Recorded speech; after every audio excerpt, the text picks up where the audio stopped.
All right, everybody, welcome back. Today we have a very special episode. It's kind of an election week special, and I have Sam Arms joining me today. Sam, before we get into everything we're going to be talking about, could you introduce yourself to the audience? Yeah, what's going on, guys? Aaron, thanks for having me back on again. So my name is Samuel Arms. I'm a political and media strategist. I run Cardo Digital Ventures. I've also run the Florida Blockchain Business Association and have done a lot of work in D.C. I created and passed the first anti-central bank digital currency bill, which now is very famous and popular. And so I work on the policy and lobbying side, but then I also specialize in media strategy as well. So obviously the elections is a big deal for me, not only work-wise, but then personally, because it's something that I've been watching very closely. Yeah, so I think everyone pretty much watching this knows that the election is next week. So we're recording this on November 2nd on a Saturday for me, and then the election's on November 6th. So and of course we know U.S. politics doesn't just affect the U.S., it affects the entire world. So I think it's, definitely something to, care about and pay attention to. But, for this, I didn't really write down any question. We're just going to hop straight into it. So Sam, how are you feeling right now? What is the temperature right now? Like, what's kind of the outlook and, what's going on? Kamala, Trump, what do you think people are feeling more right now? Yeah, so it's really interesting. So Tuesday, November 5th is when everyone will be voting in person. But For the past 2 weeks, you've had early voting, which early voting, I think, depending on the state, a lot of them ends today, right? So I'll speak broadly on a few things. But one, you've seen in the crypto community, I think most crypto people have come on board and supported Trump. There are still a few holdouts that support Kamala because a lot of people in crypto have really been far left leaning for a long time, especially in crypto media. But your average crypto like business, your average crypto like user, I think, has a kind of center right libertarian ideal. So ever since Trump spoke at the Bitcoin conference in Nashville, which was now I think 4 months ago, he's kind of built the pro-Bitcoin, pro-crypto stance, right? And he's got RFK Jr., Vivek, JD Vance. All three of those people are like crypto people, which is kind of guaranteeing that he's in a good spot.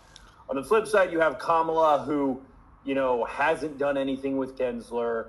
You have her being very close with Senator Warren, and some of Senator Warren's policy people are already working with Kamala Harris to shape her future crypto policies, which aren't going to be good, right? She's tried to tone down her stance, but it's been so lackluster, it's almost scarier.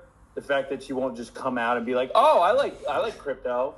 Like, it's so easy for her to say that. The fact that she's not is very like, okay, so obviously she's not going to say something she wants to backtrack on. So you have that divide. If Trump wins, remember, he has the authority to get rid of Gary Gensler. So the SEC, they have like 5 to 7 year terms that they serve, but the president appoints the chair, and the chair is who kind of leads the direction of the SEC.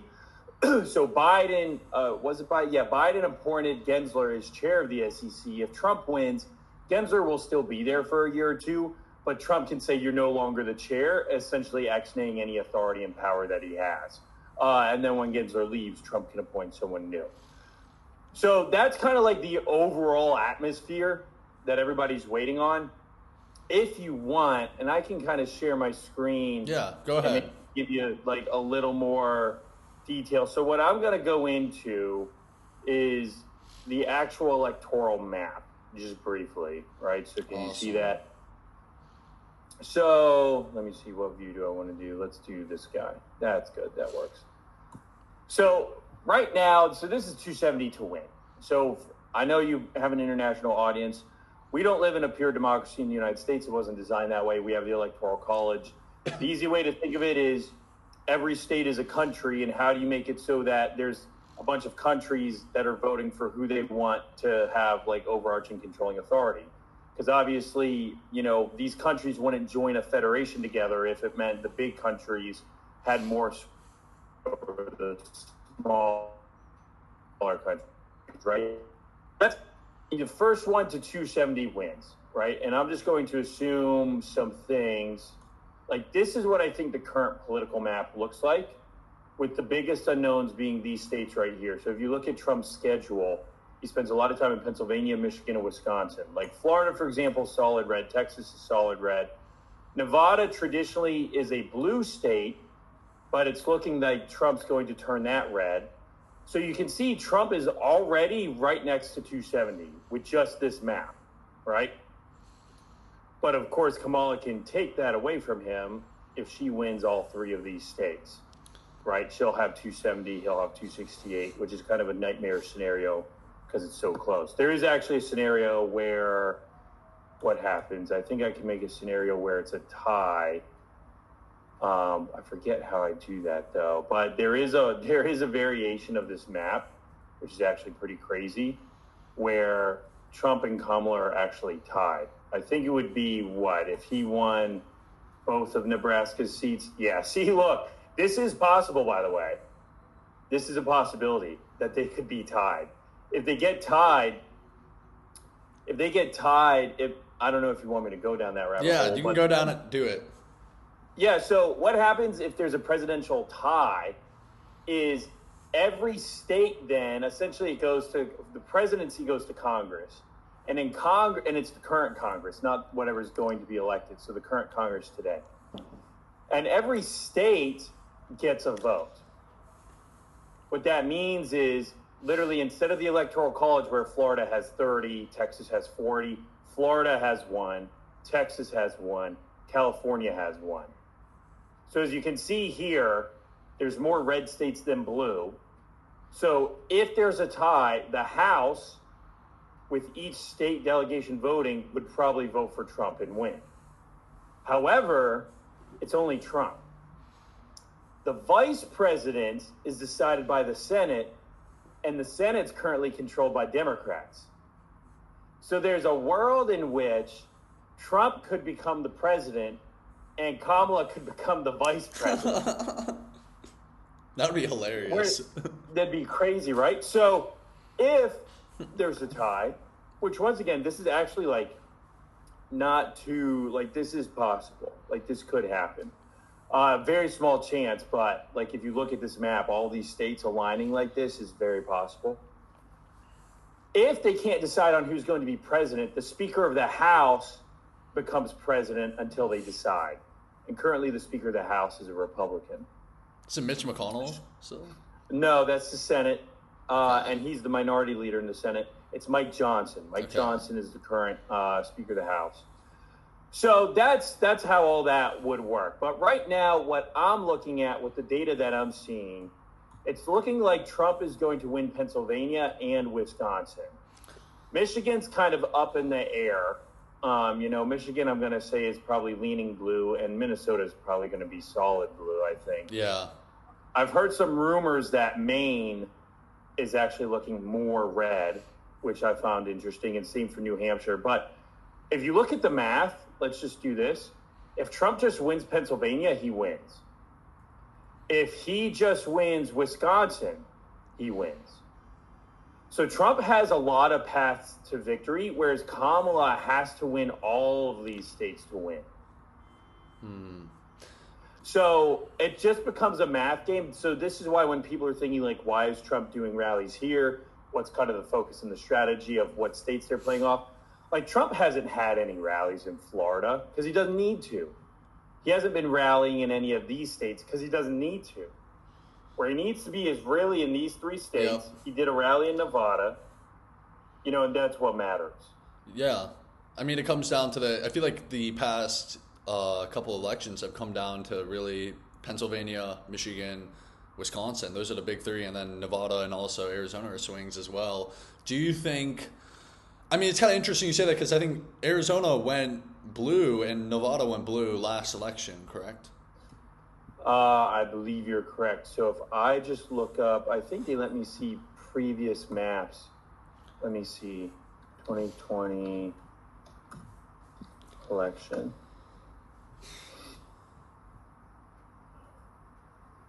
So this was the 2020 election. Yep.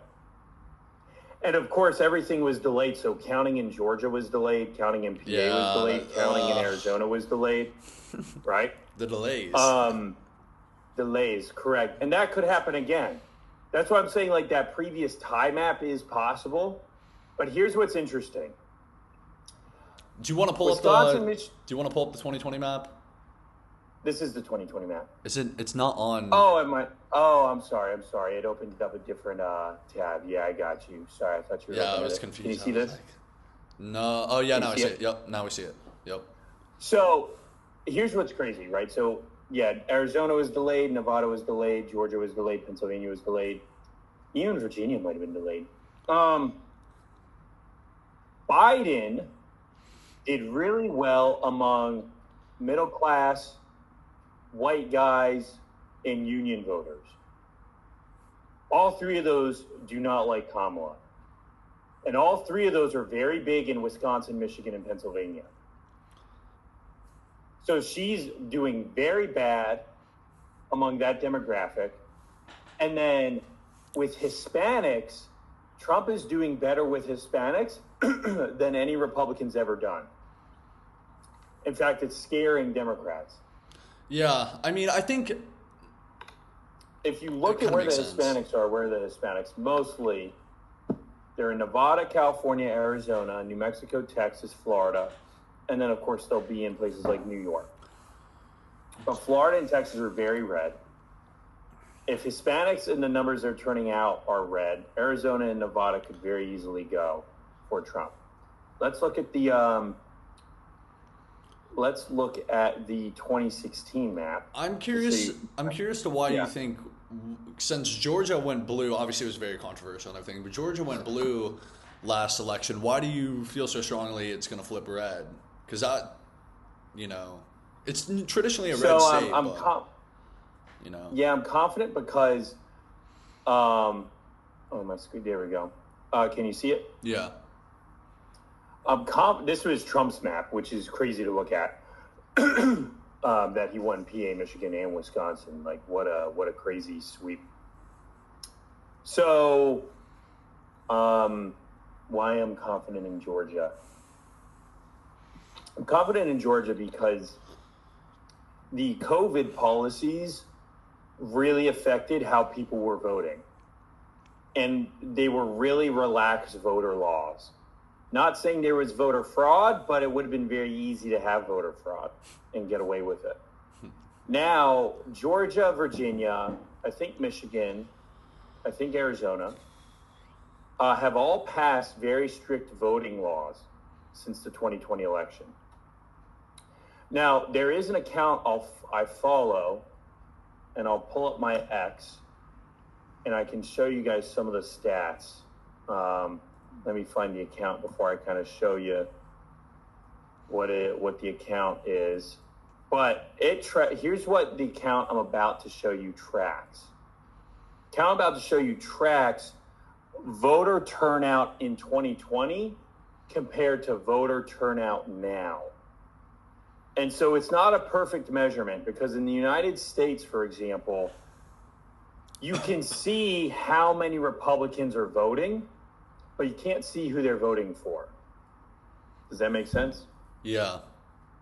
So you can see, for example, that 1,000 Republicans have voted, registered Republicans, and you can see that 1,000 Democrats have voted, but you can't see who they voted for. So you don't know how many of those Democrats are voting for Trump. You don't know how many of those Republicans are voting for Kamala, but you get a general idea, right? So this is 14 hours ago. This is Michigan early voting, which, reminder, all Trump needs to do is win one of these states, right? So in Michigan, right, at this point in 2020, Democrats had a 5% lead, right? That was their total, what they call firewall. At this point in the election, today, Democrats only have a 2.57% lead. Okay, so their lead has decreased, which shows that Democrats are not turning out as much. Now, where this gets fascinating is, look at this. This is Wisconsin. Remember, if he wins Wisconsin, the election's over. Democrats in 2020 had a 3.48% lead. 2024, Republicans have a 1.42% lead. That means at the exact same time, at the exact same point in the election, Republicans now have a stronger turnout than Democrats. If we go to Virginia, and this is a good measurement because you're also seeing, okay, are Democrats excited to vote or not? Well, it's not looking like they are. And you can see this, right? I'm still sharing. Yeah, yep, for sure. Virginia. So in 2020, Democrats had a 9.83% lead in Virginia. Now that's only 7.6%. Right? Does that mean Virginia can go Republican? Well, it'll be hard, but it's showing you there's lack of turnout and enthusiasm.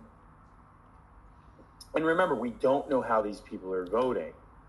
So all those independents, that 1.89% of independents, we don't know who they're voting for.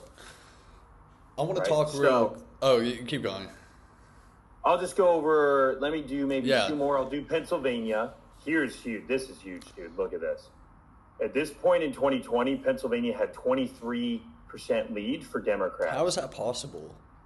Dude, it's 21% for Republicans today. So what's that telling you about Pennsylvania? It's either are Democrats just not showing up, or does it mean Republicans are showing up for more early voting? Both. But see, Democrats traditionally always vote early. Yeah. And Republicans vote the day of. Yeah. So it's crazy that for the first time, Republicans are coming out in droves for early voting. Droves. But the question is, are they still going to perform strong on election day? So this is huge. Like I said, I just went over 3 states that if Trump just wins one of those, and then I just want to show you Nevada. Nevada at this point, and Biden won. So here's Biden won Nevada in 2020, right? But I think Nevada also had a delayed election count. I don't remember. But at this point in 2020, Nevada had a 4.75% Republican lead. Now it's got a 9.14% Republican lead. Right. So all the numbers are showing increased Republican turnout. Like here's Maryland. Maryland's a solid blue state. It'll never go red. Maryland, they have a decrease of 6.6% in Democratic turnout. Right. So everywhere you're seeing Republican turnout is up. Like this is Maine. Like, okay, so if Trump wins Maine, let me see, where's my 270 to win? What do I want to do? I'll show you. If Trump wins Maine, right, like it changes everything, right? Like if he were to win the whole state, look at that. He could win Nevada and Maine, and now he doesn't need a blue wall state. He's already got the 272. Okay. Right? So that's why the Kamala camp is stressing so much, because she has to hold on to Maine. She has to hold on to Nevada. She needs to hold on to New Hampshire. Like New Hampshire, like they are all paths to victory. And Kamala has essentially one path to victory, right? Whereas Trump has multiple, because he could win Maine. He could win New Hampshire because of the numbers, you know? I mean, it would be crazy if the map kind of looked like something like this.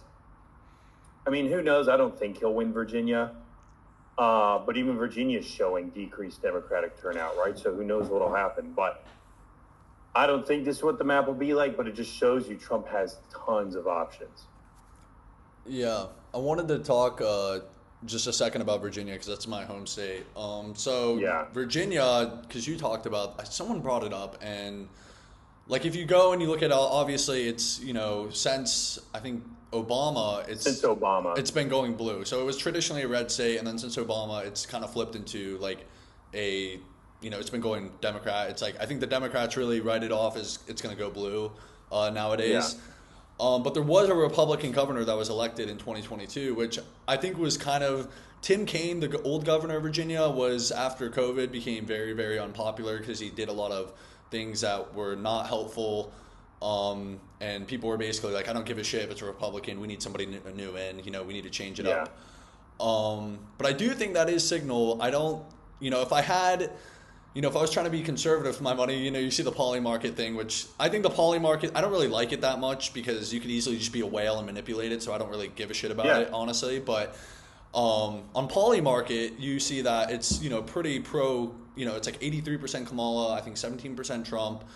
I think it would be possible. I wouldn't be the most shocking thing ever to see, in my opinion, Virginia go red. It would obviously have to be very close. If I had to be conservative with money and I was betting, I'd probably say it would go Democrat. But I don't think it's completely out of the water. So what do you think? No, I agree with you. I mean, so if I show you the Virginia, so this is the Virginia 2021 election where a Republican won. 2021. And he won by and he won by 2%. Okay. He won by 2%. Right? And now it's showing that turnout in Virginia among Democrats is pretty low. Right? Like that's a pretty big deal. And you can see some of the voting patterns, obviously. I wonder actually if I go, I don't have my Twitter open anymore, but I think it is possible that Virginia could go red. I think it is possible. Now, if I were to look, let's see, if I look Virginia 2020 election results, all right, you can see this? Yep. So, I mean, Biden won Virginia by 10%. Yeah, he crushed in 2020. So that's what's interesting, that Youngkin then came in and won by 2%. Right? So for a Republican to win, the margins are definitely different. Let's see, I wonder in 2016, was it 10% in 2016? Let's find out.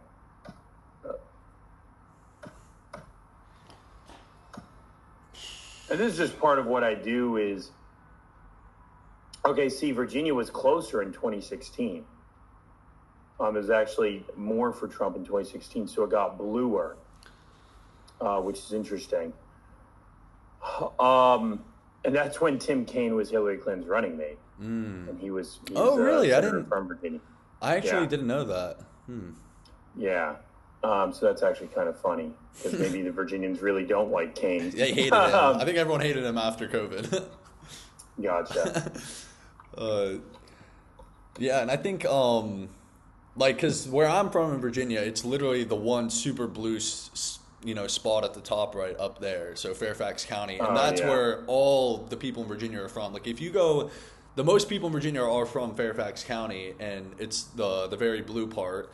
If you go anywhere in Virginia, there's like a good chance someone's from Fairfax County or whatever, unless you're in like the middle of the the outskirts or whatever. But I'll tell you, the sentiment there is like, I mean, obviously it's a complete Democrat stronghold. Like when I remember growing up when I was in school, it was like Trump was super unpopular. It's like literally one of the most Democrat places I think in the United States actually. But I mean, it's going to be interesting. It's all government employees. It's all government workers. Well, yeah, that's it's right outside of D.C. and we know D.C. is a Democrat stronghold and everything. But what do you think about North Carolina? Because North Carolina has also kind of been a battleground state. I know Trump won it. I think Trump won it in 2016. 2020, he won it. Did he? Yes. Yeah, he did. So North Carolina is interesting because North Carolina has more independence than any other state.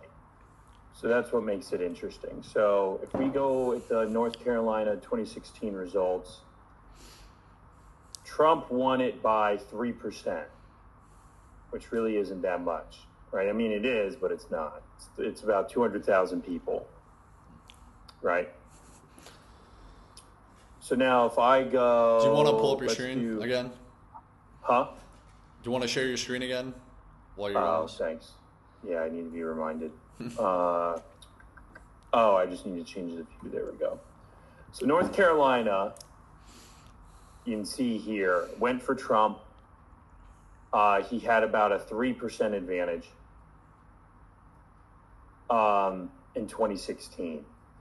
So now if I do North Carolina 2020 election results, it was closer, right? It was actually only about 1%. So it got bluer. So I think the hope is that, yes, that they can flip North Carolina, because some of the cities in North Carolina have been very blue. And then this super red section here is what got crushed by the hurricane. So I think they're expecting low Republican turnout in North Carolina because of the hurricane and all the people that died. But let's see. North Carolina, most independents.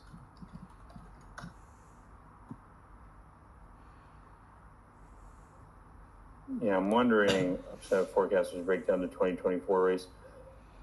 I won't get into that, I guess, too much, but look at that. Yeah, I think Kamala thinks that they have a chance at North Carolina, which, if we go back to, this tab, let's pretend we're Democrats, right? One, if Kamala wins, let's see, I'm going to do what they traditionally do. So let's see.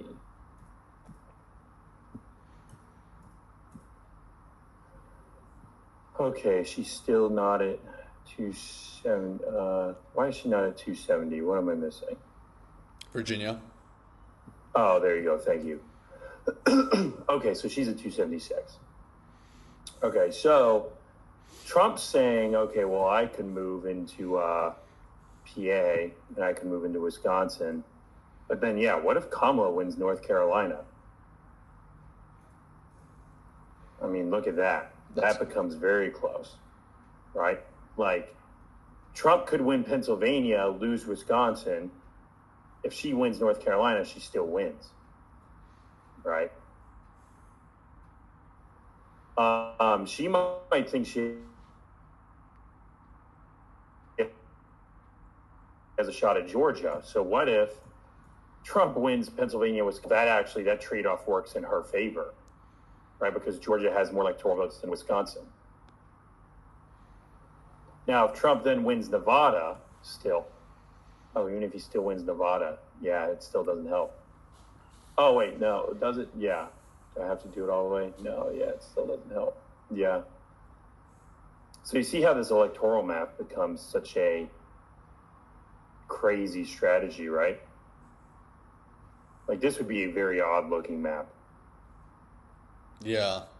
I don't think she'll get North Carolina and Georgia for Kamala. I feel like that's not going to happen, but what do I know? I don't think so either, because independents really dislike her. Men really dislike her. Like, black men do not like Kamala Harris at all.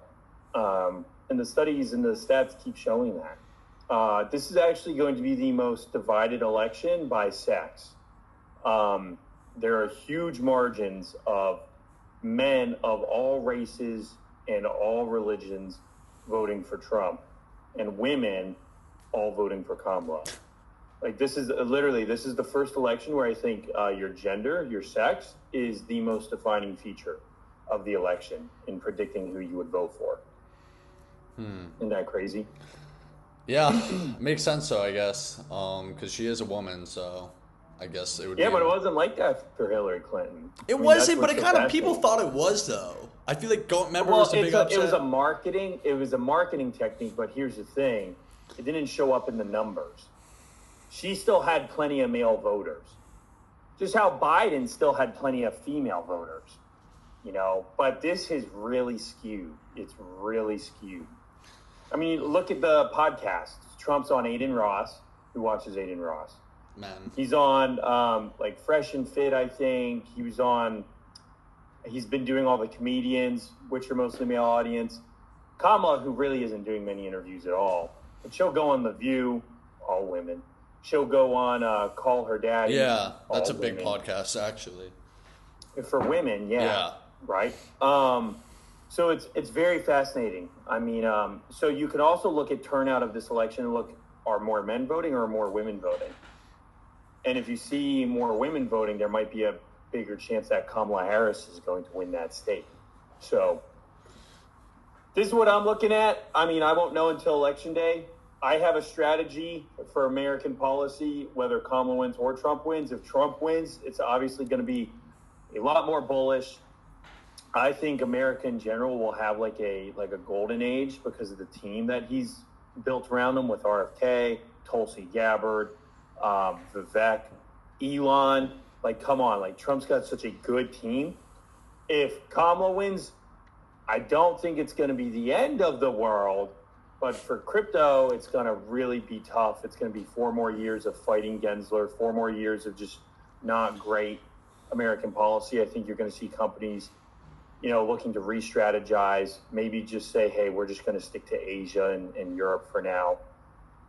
Some will still want to be in the U.S., and I can still help with that, but it's definitely a harder pull now. Yeah, what do you think about, let's kind of talk about crypto a bit, since pretty much everyone who's watching me is a crypto person. So yeah, we know that, basically, I think from what I've seen personally, and I think, I'm interested to see what you have to say about it. But the Democrats, they're, of course, super negative towards crypto. Elizabeth Warren had the anti-crypto campaign, and then we have Gensler in the SEC, which has, caused a lot of harm to the entire industry. But we saw recently the Harris campaign kind of, they put out that thing about black men in crypto or something, which I don't actually understand what it means, but I think it does represent they don't that. Either. I do personally feel that although she's not as positive of crypto, as Trump, because Trump spoke at the Bitcoin conference, etc. He's tweeting about crypto, his own crypto projects, etc. But I do think the Harris administration would have to turn on crypto. I think they kind of understand that they would get a ton of backlash as an administration. Now, of course, it is, as you said, kind of worrying that she hasn't really said, hey, I'm pro-crypto. But she did put that out. I think they kind of realized that there is, I think the most holders of crypto are actually minorities. So I think they kind of, I'm pretty sure that's a true stat. I'm not 100% positive on that. I've never heard that, but I wouldn't be surprised, actually. Yeah, so I'm pretty sure it's mostly minorities who are holding crypto, et cetera. And I think a large portion of black men are into crypto, et cetera. So I think that's kind of why she put that out. Just on Twitter, like if the Harris campaign's out there on Twitter, they probably see all the celebrities that are, minorities, et cetera, talking about crypto, launching their pump fund, et cetera. But I do think they would probably have to take a more positive approach. I just don't see how they would continue down. Is it possible? I mean, it is possible, obviously. But, do you see that as a likely scenario where the Harris administration, if it did become a thing, would be super aggressive towards crypto in the future? Yeah, I mean, look at Operation Choke Point 2.0. Yeah, I know about that. You have to look at what they're doing right now. Yep. And people try to say Kamala is not president. The Biden's not really president either. Kamala, if she wanted to, could be doing things now to show that she's pro-crypto. She could free Ross Ulbricht. She has influence. She's the vice president. Vice presidents have influence and authority, especially when the president is nowhere to be seen and has stepped down because of his mental capabilities, right? So who does that tell you who's in power, right? So if she could free Ross, she could tell Gensler to step aside and not be the chair. I was just reading a report the other day how the FTC, the Federal Trade Commission, has been weaponized by a chair, like its own version of Gensler now, this lady named Khan, going after companies and being radical. Why can't she just post a tweet that says, I will protect your Bitcoin? How easy would that be? Yeah. That's that's the bad part. It is so easy. So why not? You have to ask yourself why not. Yeah, and right? that's and that tells you everything you need to know. She was invited to the Bitcoin conference. She's been invited multiple times. Okay, great. I'm gonna do. But even the way that she said black men with crypto, it made it sound like they were getting scammed. It was like, I'm going to protect black men's crypto investments. Let me pull it up. What the hell? I don't. That was the strangest thing ever. I mean, I don't know. It's just so, can you share your screen? There's something not right. Let me see. I wonder if I can find her tweet. Do you think you could share your screen real quick? Yeah, I'm looking for it. Who can simply vote Democratic? Where is that? There's just so many people that, I don't. Biden administration, et cetera, whatever. It just feels like the really toxic ex-girlfriend that's like, kind of coming back and being like, hey, we're positive, we're cool. Do you get how I'm reading the tea leaves and showing you how easy it would be? Like, just gaslight me. Like, they're not even. I feel like they're not even. That's the thing that's scary. They're not even trying. I see these guys on Twitter, like some of these, pro Kamala guys on crypto Twitter, and I'm like, they're trying to say, no, guys, she's not. They're not going to be anti-crypto, but it's like we really haven't seen shit from them. We haven't seen enough. Correct, and they're totally lying. They're totally lying. So Kamala Harris will create an opportunity agenda for black men. So one, this isn't about crypto. It's about black men. And then crypto is just mentioned. Protect cryptocurrency investments so black men who make them know their money is safe. What the hell does that mean? So here's what I'll tell you that means. When I hear protect cryptocurrency investments, they are going to create regulation. Because to protect you, so they are almost saying, we need to protect the money you have in the bank. How are we going to do that? We're going to do that by putting regulations on the bankers. Protect cryptocurrency investments so black men who make them know their money is safe. This is her saying, I'm going to regulate cryptocurrency exchanges. This is her saying, I need to go after DeFi because black men are losing money in DeFi. Right? Like when the avenue is protection means regulation. Yep. And if she's not regulating what the black men are doing, she's going to regulate the platforms, right? So that right there is a negative.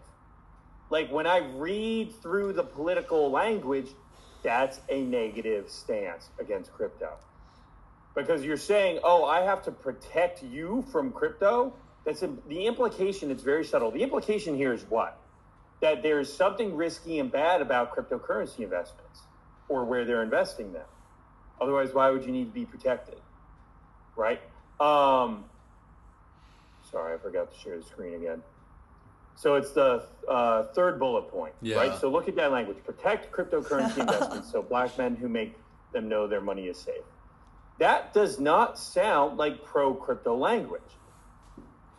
Like, to me, as a political strategist, that is not pro-crypto language, right? That's telling me something's getting regulated. My guess is the subtext of that is cryptocurrency exchanges and any platform is going to be regulated. Yeah, I mean, I think people know at this point when they use the words protect, it really means, they're trying to obviously regulate and prevent you from doing things that they wouldn't want you to do. And I'm not anti-regulation. What I'm doing is I'm telling you, this is what the official policies are. So anyone who says Kamala's pro-crypto, if this is her pro-crypto policy, dude, you're screwed, right? And it's not, this isn't even about crypto. This is a post about black men because she's hemorrhaging black men as a voting demographic. So that's why she had to make this. She hasn't even made an official crypto response or announcement.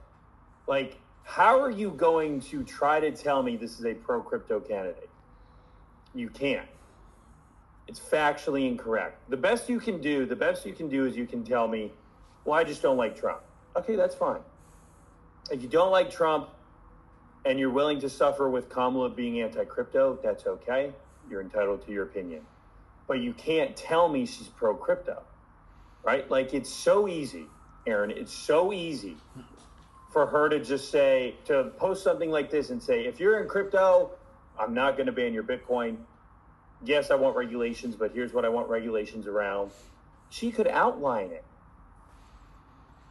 Yeah, I think it's very disappointing. Yeah, and I mean, it's, Trump's obviously taken the stance of being super pro-crypto. I don't know if you're in crypto. I just don't really see how you could be pro-Kamala unless you're kind of just sucking on opium juice that she's going to change. And it's kind of this whole thing with crypto in America has been such a weird thing because we know it's not it's an international game. Now, obviously, America has the most influence on the market, etc. But it's this is an international game. So let's just say the Kamala administration, Harris administration, they come in and they're super negative towards crypto. It's just going to be a continued, the UAE and Hong Kong, Switzerland are just going to continue to eat more of this market share, and it's just not going to be positive for America. At the end of the day, the Harris administration cannot stop crypto.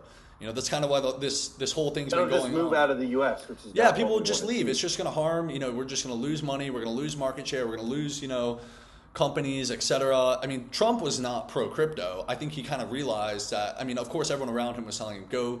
There's ideals. He wasn't pro crypto, but he wasn't anti crypto. He was. Like, he wasn't. He called Bitcoin a scam in 2017, but he never regulated it like we're seeing with Gensler. Yeah, it wasn't he was like, "Hey, I think it's trash, but free market, whatever." I'd rather have that than Kamala Harris. I'd rather have someone who just doesn't care than a Kamala Harris.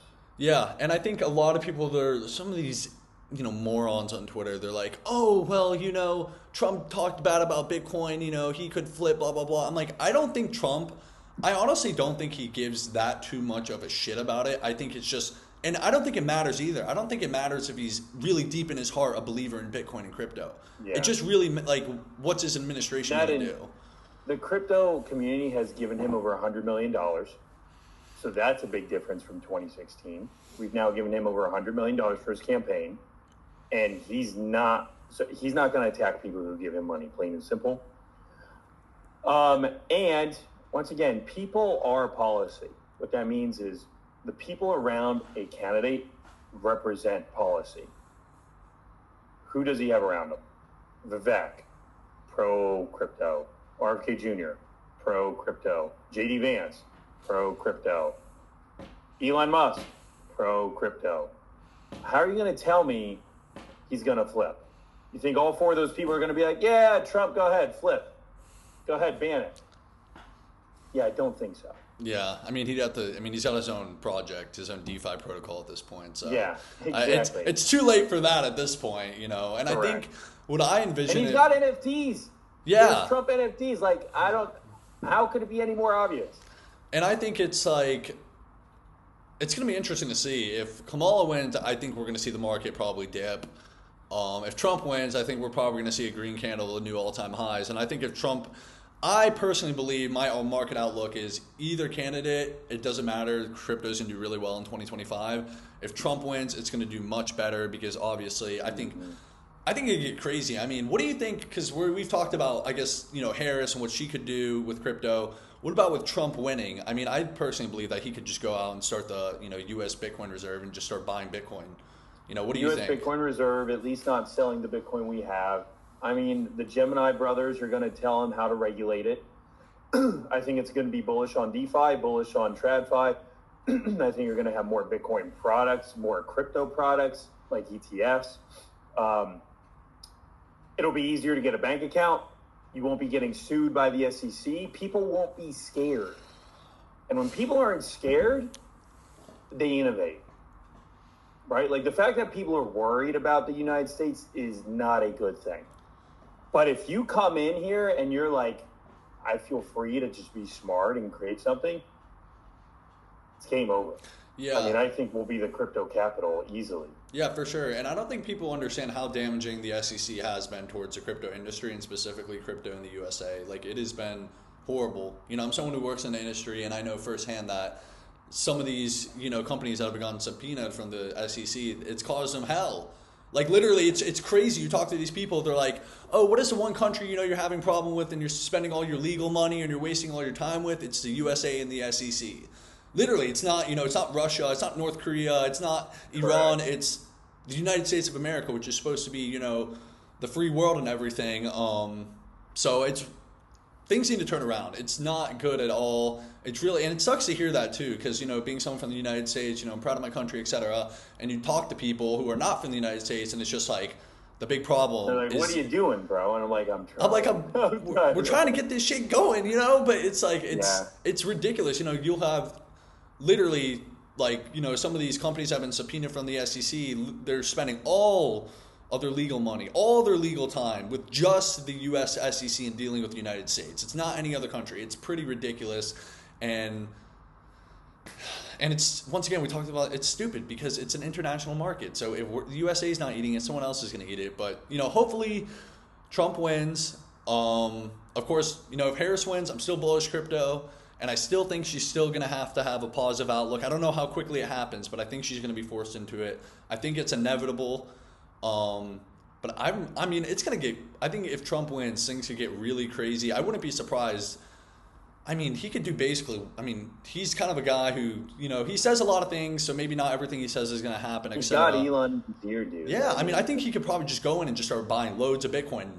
I wouldn't be surprised if we see Bitcoin just rip past 100K if he wins, early, 25, something like that. So, yeah. We'll see, man. We'll know in 3-4 days. Yeah.